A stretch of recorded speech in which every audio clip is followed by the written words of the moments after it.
to everyone around the world. I know that we have participants from basically all time zones, including, as you will hear from later, all the way around to Singapore. So good morning, good afternoon, good evening, and good night. And welcome to colleagues from many different parts of our industry, donors. We have private sector representatives, education sector, civil society, and beyond.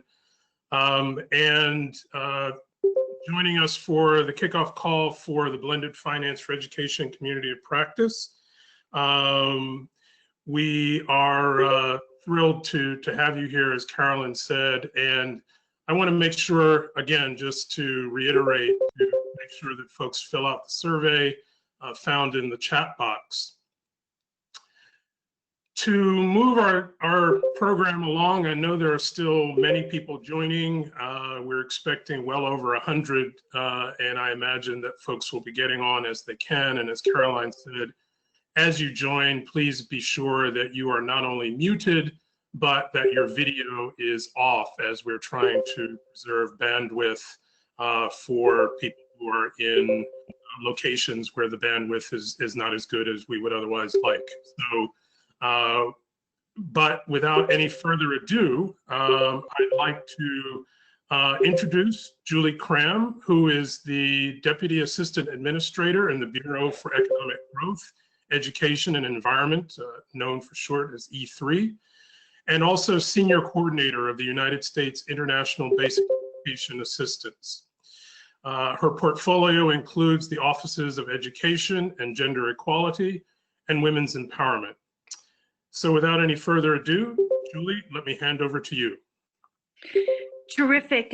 Thank you, Roland. And I am so pleased to be hearing all of these beeps of additional folks that are joining us, and thrilled at the level of interest. This is something we've been excited to launch for quite some time, and we sure appreciate your time, and most importantly, your energy and thinking as we launch this community of practice. So welcome. As you know, today is the launch of USAID's EduFinance Community of Practice under CATALYZE, and excitingly, the release of our preliminary findings of the new Blended Finance and Non-State Education Sector Literature Review. So again, thank you for joining us. And again, as we hear all these beeps coming on, there are some familiar names and organizations, but I know that there's many new folks as well. So we look forward to getting to know you. Usaid is committed, as you all know, to improving learning outcomes and expanding access to quality education for all children and youth. This is an ambitious vision. As we all know, no single intervention, policy change, investment, approach, or method is sufficient to achieve this. And CATALYZE is one tool to help us achieve this vision. USAID focuses much of its work on strengthening education systems in our partner countries in line with their unique needs and context. And the vast majority of this work is directed towards public education systems. However, we recognize that affordable non-state schools, including not-for-profit, for-profit, faith-based, and community schools, can play an important role in education provision, especially in the harder to reach low-income countries where there is a lack of adequate financial resources that is even now further exacerbated by the COVID-19 pandemic. As we all know, non-state schools already account for a significant proportion of enrollment in our partner countries. And we also know there is nearly a $2 trillion gap in financing for education in low and middle income countries. The vast majority of this gap will not be made up by donors, but rather must be made up through innovation, domestic resource mobilization, and expanded private sector investment. By not engaging with non-state schools would mean missing out on a tremendous opportunity to achieve our objectives and would result in not reaching large swaths of school-age populations in where we work. USAID's field staff needs the flexibility to engage with a diverse set of partners to meet the unique needs of each country. As always, each partner under CATALYZE will continue to be held to the same level of accountability, transparency, and quality. We know that many governments and organizations around the world share this goal, and we are excited for you to be here with us today and to launch this community of practice focused on building linkages between the education sector and the private sector. Thank you again for joining us today, and I look forward to continuing this discussion as our community grows and seeing how today unfolds. And so again, thank you very much for your time and energy. I'm going to now turn it over to our Senior Education Finance Specialist, Suzanne Lee. Suzanne? Thank you, Julie. And we're just so thrilled to have our DA so supportive of this activity and what we're doing under CATALYZE EduFinance. So I'm really thrilled to have so much of an interest, about more than 100 of you all joining, so thank you. And I'm thrilled to share with you about CATALYZE EduFinance. It is a buy-in under a Usaid contract that was issued in October 2019 to Palladium. And the reason why it was issued is that Usaid recognizes, Julia has indicated, that there is an existing education financing gap of $2 trillion or $40 billion per year to achieve quality education for children in primary and secondary education. And as she has indicated, this is further exacerbated by the COVID-19 pandemic. So this is actually a very critical time, and comes at an even more critical time to help mobilize scarce education resources, and that's what CATALYZE EduFinance aims to do. So the main aim of CATALYZE EduFinance is to strategically use limited donor funds to mobilize greater private capital for the education sector so that we can see improved learning outcomes for the underserved children and youth in low-income countries. So the CATALYZE EduFinance has 3 key objectives and set of activities that I'd like to share. The first objective is to identify, refine, and test innovative blended finance education activities in low-income countries through what we would call an innovation education incubator, where we will implement blended finance activities in selected sub-Saharan African countries to learn what works and doesn't work in the field. Secondly, our objective is to mobilize greater private financing by building a demand-driven investment platform, and we hope that many of you all could get involved, that will bring together investors and investees. And lastly, a third key activity that we hope, an objective that in trying to mobilize private financing to the education sector, is to build a community of practice that builds a body of evidence, toolkits, and knowledge products so that we as a community can more smartly work with host country governments, private investors, and thought leaders, learning from past lessons and to share promising ways to achieve double results of both increased financing and increased learning for the poor. So the education finance community of practice is key. Not one organization can do this alone. We need to collaborate, share, and lean on each other to move this work forward. This community of practice is a platform we hope will bring together critical stakeholders to address these education finance objectives. So please stay tuned to hear about the engagement opportunities at the end of this webinar. In preparing for the community of practice, we have already spoken with some of you in the audience, asking you what your needs are, where you see the evidence gaps, and what role can the community of practice play. We have also commissioned an in-depth review on the existing literature on blended finance to understand what we know and don't know about blended finance in education. Now, I'll turn it over to Amit Brar, the project director for CATALYZE EduFinance, that will speak to you about the key preliminary findings from the literature review. Over to you, Amit. Thanks, Suzanne. Hey everyone, my name is Amit Brar. I lead the EduFinance activity under CATALYZE.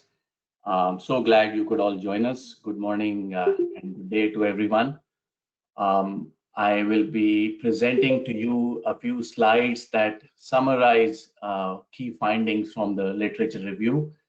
It is one of the first activities that we have undertaken under the community of practice work. And we hope to share out many more such reports, activities, and findings in education finance space. And we look forward to seeing some evidence and report on this subject from you all in this community of practice. In my previous role, I was a private investor in education finance. And often we felt, gosh, there must be somebody else also working in education finance that we can talk to and share ideas. And we hope that this community of practice provides that kind of a platform to do that. So let me just briefly introduce CATALYZE. Suzanne and Julie have already said some of this. So it's a 5-year activity. We are in our first year, coming to the end of the first year, with 3 key activities, the investment platform, an innovation incubator, and a community of practice under CATALYZE. Palladium is the key partner implementing this, but we couldn't do this alone. We have the support of some very able partners with tremendous track record in the field. You see them listed here. We are currently in 5 African countries and looking to add some more, and also doing our initial assessment in a number of countries in Latin America. So we hope to add more names as we go along on this.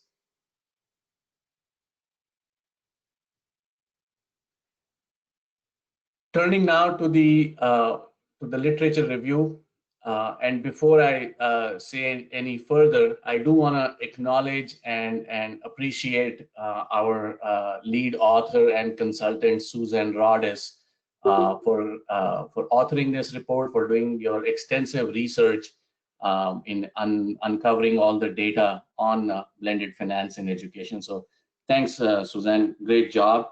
And for those of you who are wondering, how to get a copy of this report, we will be sharing more on this report as we go along. Today, we are just offering a snapshot. We didn't want to hold off on sharing these early results until the final report is available to share, but we will be sharing that shortly. Another fundamental definition issue I wanted to address before we go too far in this is, how do we define blended finance, and what do we mean by non-state education?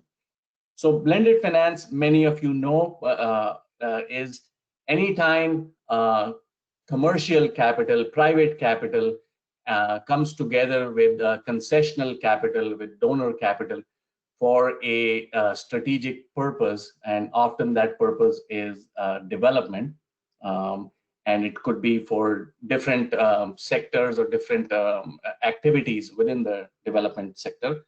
And so we see this as blend of private and public sources for a common objective. And by non-state, Julie already expanded on that. So we're looking at not-for-profit, for-profit schools, education enterprises, community schools, faith-based schools, and even within the for-profit schools, for the CATALYZE activity, we look at schools that are reaching the low-income families. We are mandated by the US Congress to serve schools that reach the low-income families. So just wanted to share some basic definitions around the key terms here.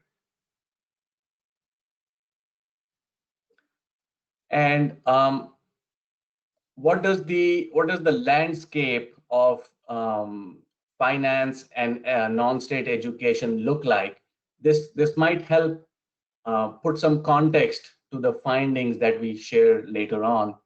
One of the things we learned is in the global education space, there continues to be a robust demand for non-state education.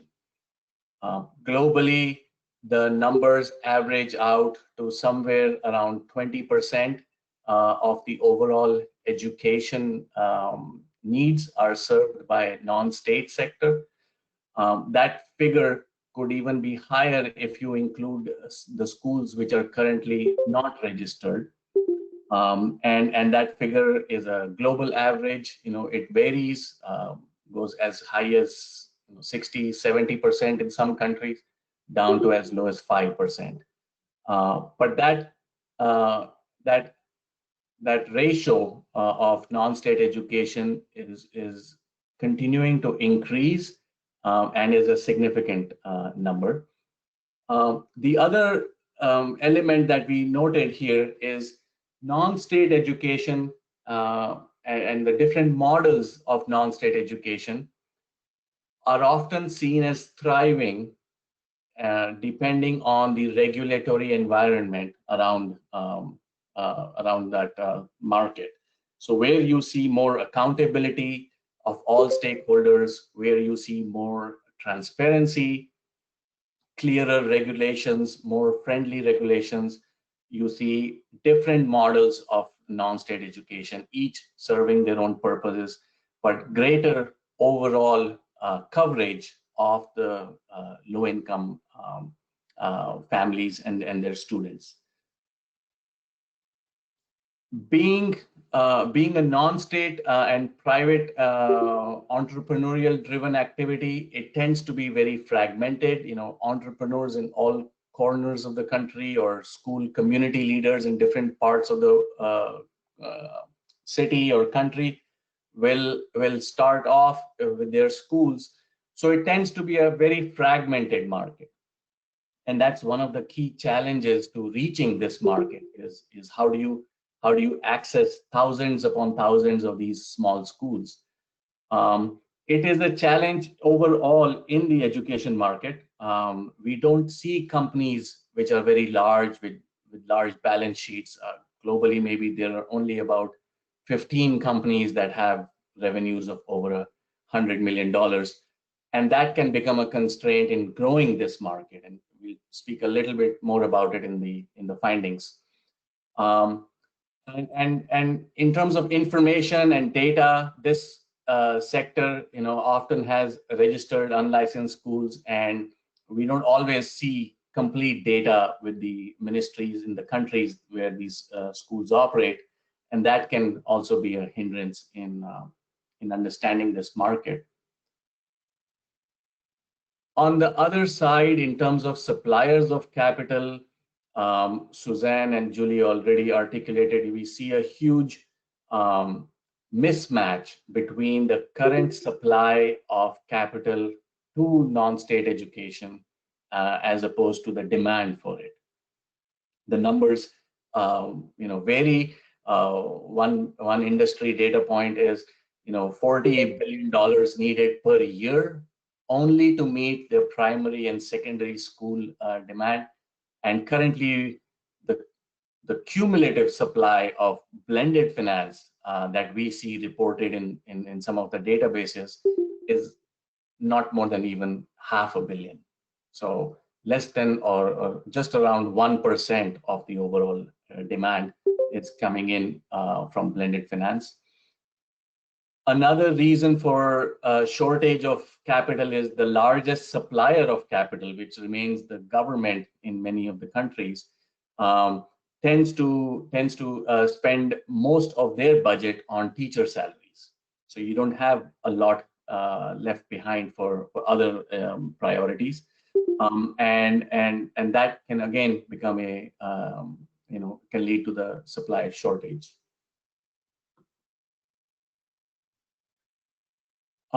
So this literature review, I'll present a few findings.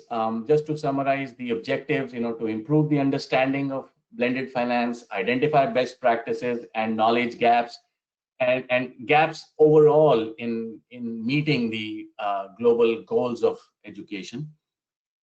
We saw various models being assessed and covered. A lot more information is available and is written about on some models, the pay for performance, impact bonds kind of models. Not much written about where more private actors come into play, such as direct investments in companies or in funds, which tend to see larger dollar amount of transactions. So the information is driven, the analysis is driven by the available information. But just to say that there is a lot more going on in the sector, and not all of it is publicly available.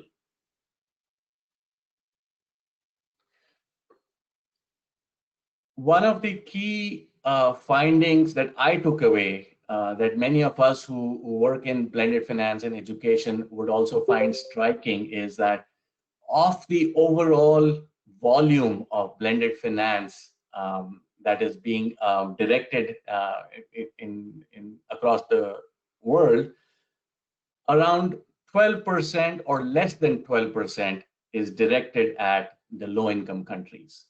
And that's a striking figure. If you think of blended finance coming together for a strategic objective, and the objective is development, not a whole lot is currently flowing to the low-income countries. And of the private capital that is coming into blended finance, that private capital tends to flow more to countries with a sovereign credit rating. So 95% or even higher than that private capital currently flows to countries with a credit rating. And for those of us who work with Africa, who live and work in Africa, we know that there are not many countries in Africa that have a credit rating. So if we want to see more blended finance going to Africa and going to countries that really need it, our work is cut out, I would say. The current data shows that there's not a lot flowing in that direction. You can see that in the transaction sizes, the order of magnitude difference in the transaction sizes. And for those of us interested in education, you can look at the chart on the right. And for those who have been tracking this very closely, would not be surprised that education does not figure very prominently on this chart. Energy, financial services, agriculture tend to attract greater share of overall blended finance. So what's happening in education? Well, education currently is 1% of the overall investments in blended finance, as per one database that tracks this convergence. Many of you know about it. And that's already a low figure, and down from 5% a few years ago. So there is very a low number of transactions, very low volume of transactions driven towards education in the blended finance space, and there are many reasons for it. When we speak to industry experts, we hear reasons like, education transactions tend to be very bespoke. We find it that they're not easily scalable, or we find the metrics overly complicated, or we find the transaction sizes too small. And you can see that, a smaller transaction size leads to a greater share of cost sharing across the funders, and that can be prohibitive. There may be other reasons that you might be familiar with. So there's a lot here in terms of what is happening in the blended finance sector. We presented a few findings here that were relevant to non-state education from our perspective. If I were to summarize, the demand continues to be strong of non-state education. other than the K through 12 sector, we see demand also in pre-primary, in tertiary sectors across Latin America, and with the pandemic, we are seeing a rewriting or a rethinking around distance learning, and seeing that education can be imparted not just in a brick and mortar classroom, but also outside. It's creating huge demand for distance learning and could be a potential area for investments. Overall, seeing the low share of education, seeing not much blended finance flowing into low-income countries, it is a very sobering thought. But for many of us who work in this industry, we are optimists. We look at it as a opportunity. We look at it as a call to action to take on more effort and more activities in blended finance and share those across the board in communities of practice like this one. But going into it with our eyes open, we see that the private capital continues to be highly risk averse, and the solutions that we may be looking at ought to pay attention to that.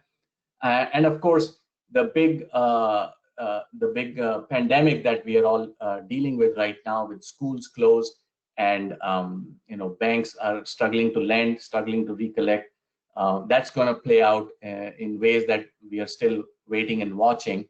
And for future activities in blended finance, we ought to be paying attention to that and seeing how to address that. So I'll stop here. Just wanted to share a very quick overview of what we see coming out from this report. Like I said, we'll have more details available in days and weeks to come. But I'm very excited that we have a fantastic panel of investors, researchers, funders in this education finance industry. And we'd love to hear what they think about the sector and about these findings. So to help moderate that discussion, I'll now turn over to my colleague Roland Pearson at CATALYZE to help moderate the discussion. So Roland, over to you. Amit, thank you very much. That's a really excellent overview of the report and the findings. It's a very comprehensive report, and as soon as it's approved for release, we certainly will make it available to everyone on this call and beyond. I'd now like to transition to our panel discussion, which centers around the preliminary findings from the literature review. I think, but before we actually get into that, I'd just like to briefly introduce each of our panelists who bring a wealth of expertise, insight, and actual sort of action within the education and education finance spheres. So I'll start with Maya Zisweiler, who is the head of programs and social finance at the UBS Optimus Foundation. Her team develops high-impact philanthropic programs in education, health, child protection, and the environment. UBS Optimus Foundation is partnering with CATALYZE EduFinance in Zambia.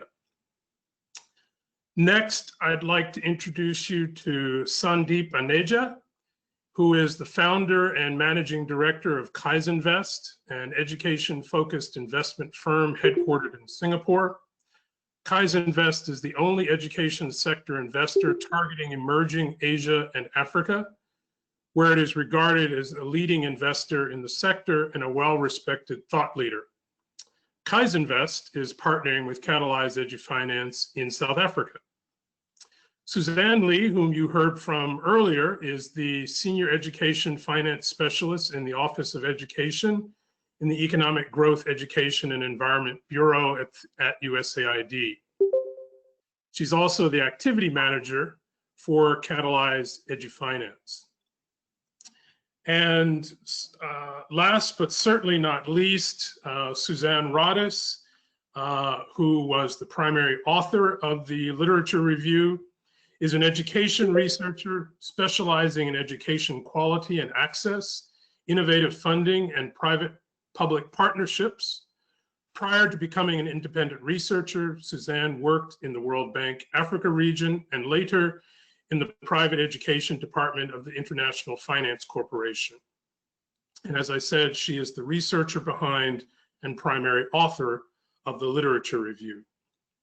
So what we'd like to do over the next approximately 20 minutes is that I will be posing one question to the whole group, and then there are some questions that I have specifically for each of our panelists.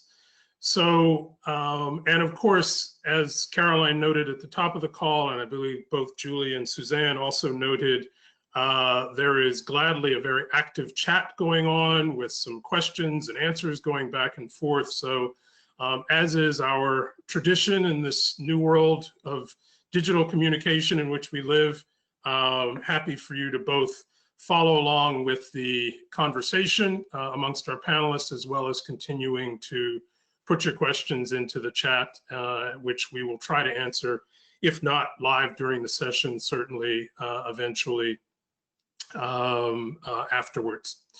So my first question really is for all four of our panelists.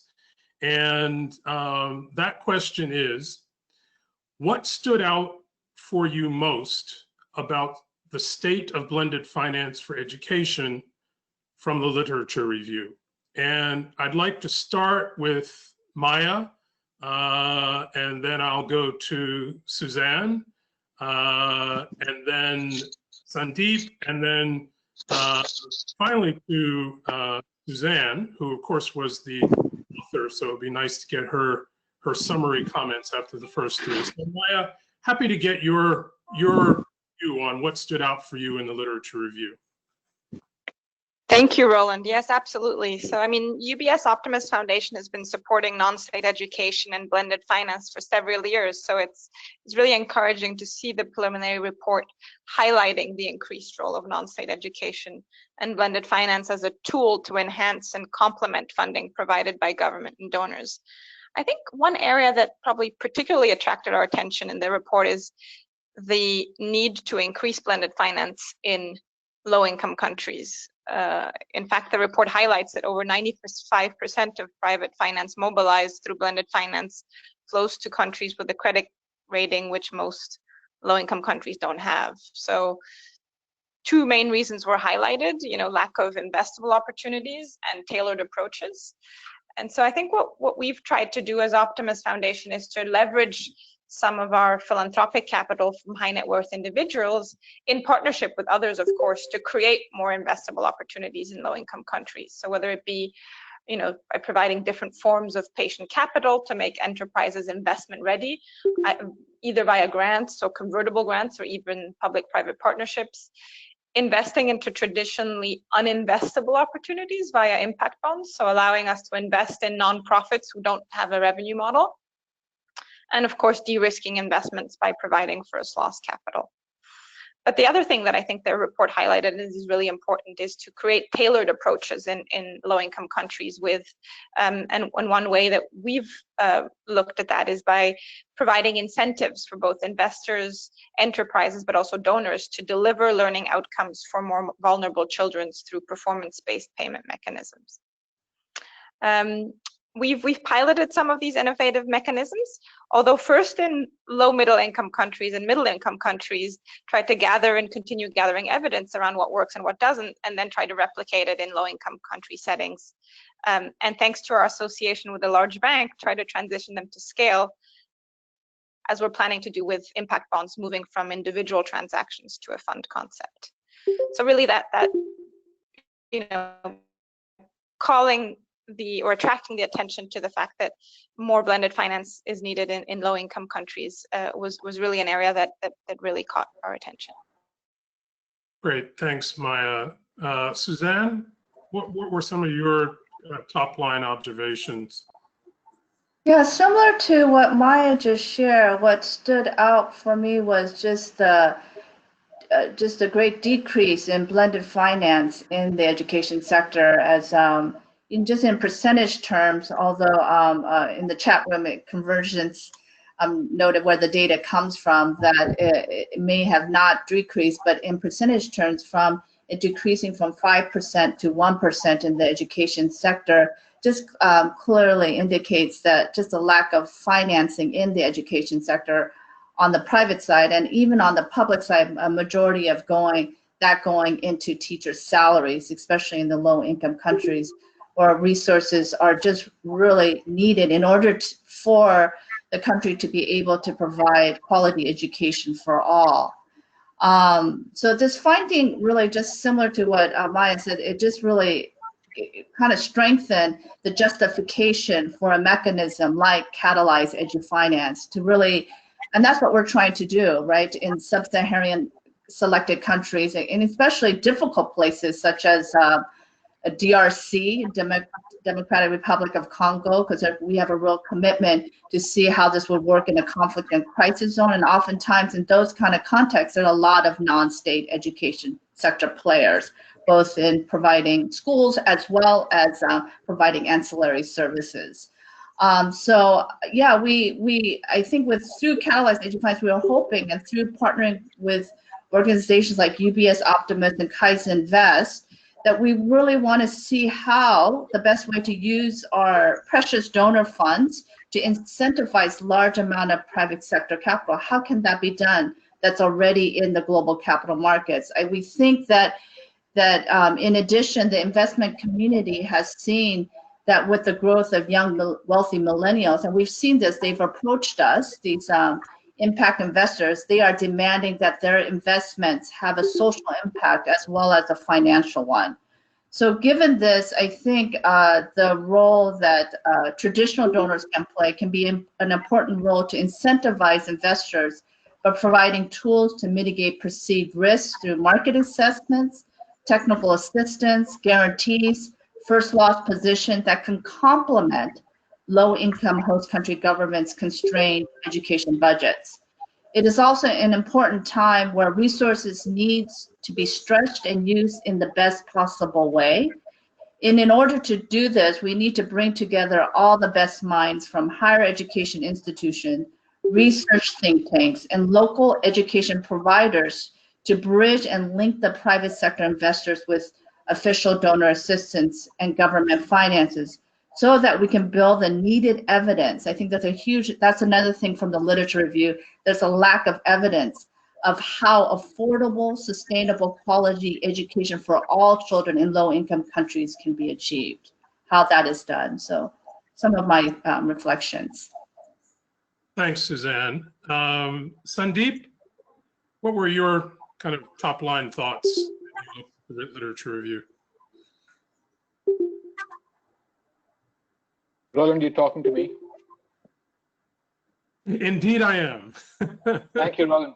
Good morning to you. It's late here, so I'm working a little slowly tonight. But... Understood. You were particularly on my mind when I said good evening.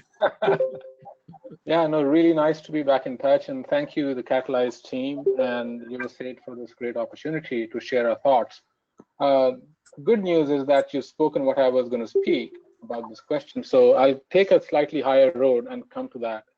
First, thanks, Suzanne, as well, for putting this pretty amazing report together. The perspective we bring here is because we are pretty much in the midst of a lot of experimentation in education finance, Educate Girls, Education DIB, etc. So first of all, thanks for this comprehensive view of pretty Africa, Latin America view, and we bring the India view here quite a bit. And we see that the breadth of coverage here and the data presented is on the basis of a lot of case studies, which is, I think, the biggest repository, single repository of case studies in this domain. So thank you for that. I think as you examine a higher level view, our perspective is that the ultimate goal for all funding for education has to be to provide access first, followed by quality, and therefore followed by relevance or return on time and money invested, both for the learner and the public overall. In our opinion, the journey towards providing learning for everybody starts with access and goes to relevance through quality. So we like that directionality in this thinking. And based on this preliminary report, what stands out most for us is that the extensive review of various case studies shows that blended finance providers are increasingly taking an active role in moving from, first, bridging the access gap from traditional public-private partnership initiatives to the quality gap through the education DIBs, and increasingly taking on relevance and ROI as a challenge, which is evidenced by the innovative performance linked blended finance initiatives. So essentially, if you look at the metadata that the report is presenting, it is really the directionality in which blended finance is headed, which I think ultimately will be most meaningful for the sector. As I think we've discussed before many times, as we realize that in our particular sector, there are no visible big issues. So here, we need to be able to show at the very end a relationship between finance and the return on finance, which may be a strong social return, might be a qualitative return, such as gender lens focus, such as learning quality, and safety and health of children who benefit from such learning. So attaching these performance-linked systems to finance is where we are today, and that brings a whole lot more accountability, and this is where we're headed. So that directionality is very key towards getting education a lot more prominence in seeking blended finance in the future. So thank you. That's what I took away at a very high level from the report. Great, thanks, Sandeep. While I still have your attention, I'd like to direct the next question to you and to Maya. And that is, how has the COVID-19 pandemic affected funding opportunities in education? So Sandeep, maybe if you can give us your perspective as an investor as to how the COVID-19 situation has affected the opportunities you're seeing, and then Maya as a, if you will, an impact investor or social investor, be interested to hear your perspective as well on the COVID-19 impact. So Sandeep and then Maya. Sure, thanks, Roland. I think my answer is going to be split in two parts. Part one, I'll talk about what we are seeing right now. And part two is the imperative that we would like to present to the whole community and what we would love to see in the future. So let me present that. So funding for education comes from a spectrum of funders, ranging from the government to grant providers, to blended finance players, to impact capital, including private debt and equity, and to the furthermost right, private equity and venture capital. Most of the funders with a primarily non-commercial motive, such as the government, the blended finance providers, impact capital, are mostly counter-cyclical. What it means is that when things go bad, they step in, generally. And they generally fund and come in and revive markets. Private capital, however, is definitely more cyclical. So you will see that happening right now. So I'll tell you what we see happening. So right now, within education, only EdTech is showing signs of growth. And therefore, private capital is rushing like never before towards EdTech, which is interesting. However, that does not take into account where private capital should be going. And that's the second part to my answer. The rest of these segments, such as early childhood development, schools, non-state or state, colleges, skilling institutions, are all seeing private capital withdrawal right now. But this is the right time to go in and support these entities. So I think where we're heading is that governments, DFIs, grant providers, blended finance providers, and impact capital will be working together to bring funding to education, including focusing on EdTech and distance learning. The idea here is very simple, that when we face such a significant market disruption, it's almost like recreating a whole new market. And these entities that I just mentioned are really awesome at recreating or creating new markets. So I think we'll be faced with a similar challenge. The magnitude of capital, the quantum of capital, and the quantum of innovation needed will be so significant that we will have to all of us will have to work together to bring more capital to the future. But right now, we're seeing the most rent-seeking private capital leaving, but the most thoughtful long-term private capital sticking around, and in fact coming in towards providing support to the entities that need the help. Excellent. Thanks, Sandeep. Maya, what do you see from your perspective? So I certainly agree with everything that Sandeep had said, and certainly the rush towards edtech is something that we're seeing too. But maybe to provide a slightly different perspective, what we're seeing is that in many countries, education budgets are being cut to make room for emergency spending on COVID. So education systems are actually facing several shocks. So one is household spending that is going down, two is donor funding, and that is in addition to decreased government funding. So that has had a significant impact on many non-state actors who rely heavily on those three main funding sources. The decrease in household spending has had a big impact on low-fee schools in particular, who have had to rethink their business model, sometimes unfortunately targeting therefore more affluent communities, but also looking at PPPs. I think on a more positive note, this means that there's an opportunity for blended finance mechanisms to increase the effectiveness of more limited grant and government funds and unlock private capital. With many schools obviously closed during the pandemic, there's a dramatic shift towards online and blended learning and edtech, as Sandeep mentioned. So a lot of these options tend to be for for-profit enterprises, therefore creating a higher number of investable opportunities for private capital. But I guess a word of caution is that there's still mixed evidence about the extent to which they can have an impact on learning. This is where maybe there might be an opportunity for more impact evaluations, but also outcome-based funding mechanism focused on paying for results if they are achieved and when they're directly correlated to improved learning, correlating improved learning to financial returns. So maybe giving an example of an education impact bond, the more children are learning, the higher the payments. These payments are actually triggered by an external evaluations verifying learning outcomes. So in the example of the quality education DIB that we're involved with, one of the implementers is actually focused on edtech, and we're looking forward to not only gathering evidence about whether it works, but also continuously tweaking and adapting the model to enable that children can learn. Another area of opportunity for investors, I think, is youth skilling and employment models, which will be sorely needed as the pandemic has severely hit the economy. And an interesting stat shows that actually skilling startups have raised almost 20% more funds in this last quarter as compared to last year. So I guess in summary, I would say that with traditional funding under threat, there is an opportunity for blended finance to leverage more private capital for innovative models of distance learning and youth skilling, as well as via outcomes-based funding mechanisms such as impact bonds or impact loans. And with our client donors, what we have seen is that high net worth individuals were particularly generous in response to COVID and also in the education sector. Thanks, Maya and Sandeep, for those really rich and experience-based reflections.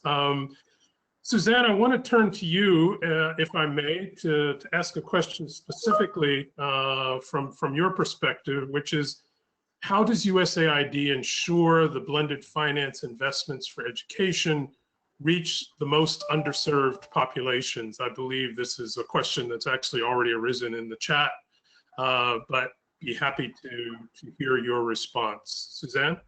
Yes, so I just want to start off to just emphasize that equity and inclusive education is a key education policy objective for USAID. It's stated in our Usaid education policy as well as our international basic education strategy. Since many private sector investors are considering working in low-income countries, albeit less so because of the COVID-19, and because they see the underserved populations risky, We're hoping that through CATALYZE EduFinance mechanism, we can provide several risk mitigation elements for the private sector to incentivize them so that they can, such as conducting feasibility market assessment, providing catalytic capital, such as seed funding, covering first loss, providing guarantees, that we hope will incentivize private investors to invest in these perceived risky environments. We're hoping through these type of tools, through CATALYZE EduFinance, we have attracted private investors, many of you who are in the audience and on the panel, to work in places like Zambia, Rwanda, and the Democratic Republic of Congo. Over to you, Roland. Thanks, Suzanne. Really appreciate that. Maya, I want to come back to you for our next question, and that is, how do investors ensure their investments in education earn a return, but also drive education quality outcomes? That's a really good question, and one that we think about a lot. I think that if we want to ensure that investments are really focused on the more vulnerable communities, I think there are 3 ways to achieve both returns and quality education outcomes. One is by really funding social enterprises where social impact is intertwined into the business model, where social impact scales linearly as the venture scales. So this also helps founders to stay true to the social mission, which could otherwise be sacrificed in order to achieve rapid growth that the investors expect. And so Optimus, for example, we provide convertible grants or equity to such enterprises. So that's one option. Another option is to look at outcomes-based funding mechanisms, aligning all stakeholders' incentives, whereby basically higher quality education outcomes in vulnerable communities are directly and solely correlated to increased financial returns. So a typical example of that are impact bonds, and I know that the Educate Girls Development Impact Bond was mentioned in the preliminary report, where basically the more girls are enrolled, the more children are learning, the higher the return for investors. But incentives are also aligned for other stakeholders, where outcome funders, donors, or governments want higher learning outcomes and more girls enrolled, and service providers, that's part of their mission as well. So everybody's incentivized to make sure that more girls are enrolled in school, more children are learning, and that also creates a positive financial return.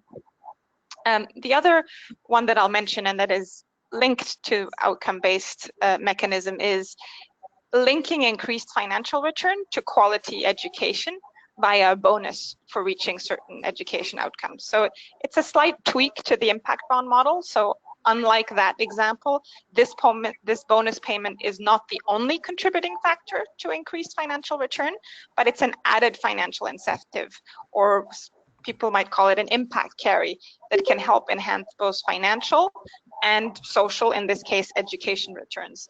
One example that I can give is the education facility that we worked on with Acumen in East Africa, whereby the facility is investing in a number of different education social enterprises, but in addition to providing support to those enterprises in terms of their ability to deliver outcomes, there's also a financial incentive if they reach certain targets in education. I'll stop there. Thank you. Thanks, Maya. Appreciate that. I think what I'd like to do is I'd like to come back to Ben Rodis and really let you sort of have the final word here in our Q&A part of the session this morning, to really try and pick up on a question and to some extent some ideas that have been in the chat box and to some extent shared by some of our colleagues in the Q&A, and that is, tools like development impact bonds have been interesting in cases like Educating Girls, but they remain very small and very expensive relative to the amount of capital that is typically deployed to have a collective impact at scale. It would be interesting, Suzanne, to hear you talk about the need for a shift in the scale at which blended finance is appearing in the education sector. Yeah, thank you. So as Amit mentioned early on in the presentation, blended finance for education is only 1% of the total blended finance market. So it is very small. Development impact bonds like Educate Girls, which was the first development impact bond in education, is small in scale, yes, but it is proof of concept. So it is invaluable. It's an excellent start to moving this forward. I think we are still on the ground level of blended finance in this sector.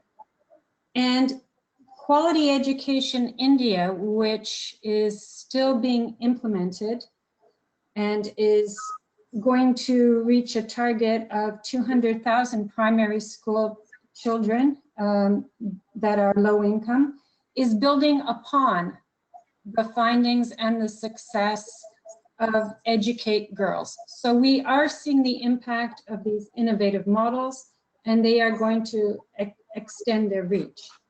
I also think that because we are still in the early stages, we do not have a lot of completed impact bonds where we can really look at the outcomes and analyze the outcomes. But as these impact bonds are completed and we can disseminate the findings, I'm sure that more interest will be generated both in the education sector and in finance. And there will be more traction. But as was also mentioned earlier, the education sector has been slow to attract investors, I think in part because it is seen as a public good.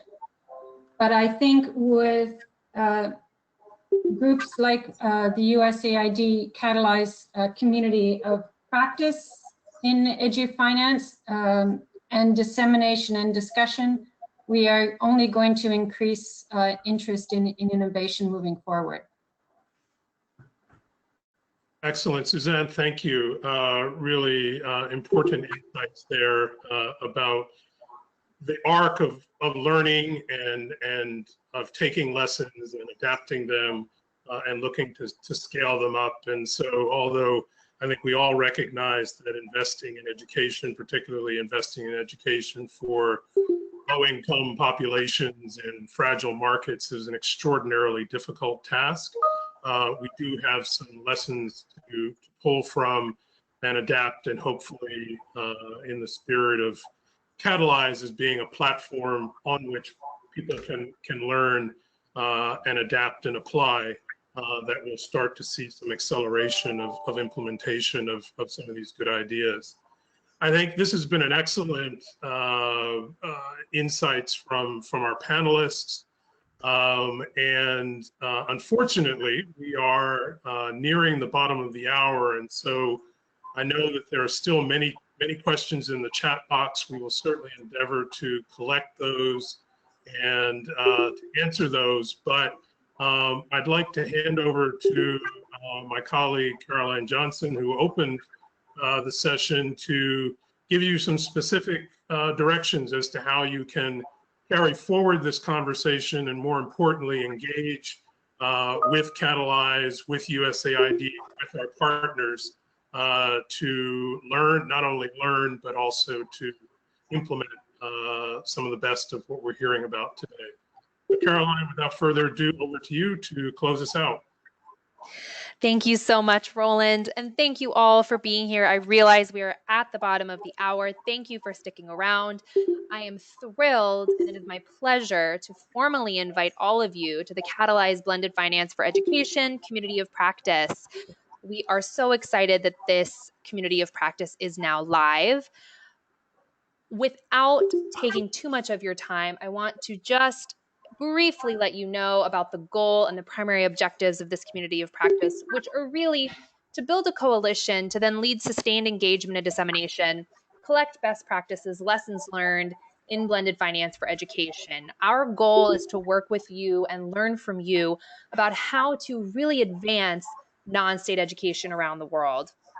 There is so much information out there and ready for you all to absorb if you join us at our LinkedIn group, which is going to be the primary way to get involved in the community of practice. So sort of a step-by-step breakdown here. Please connect with me directly on LinkedIn. I am currently moderating this community of practice, though we are looking forward to sharing this leadership with one of you, with all of you. And so once we are connected on LinkedIn, you'll be able to join the CATALYZE Blended Finance for Education group.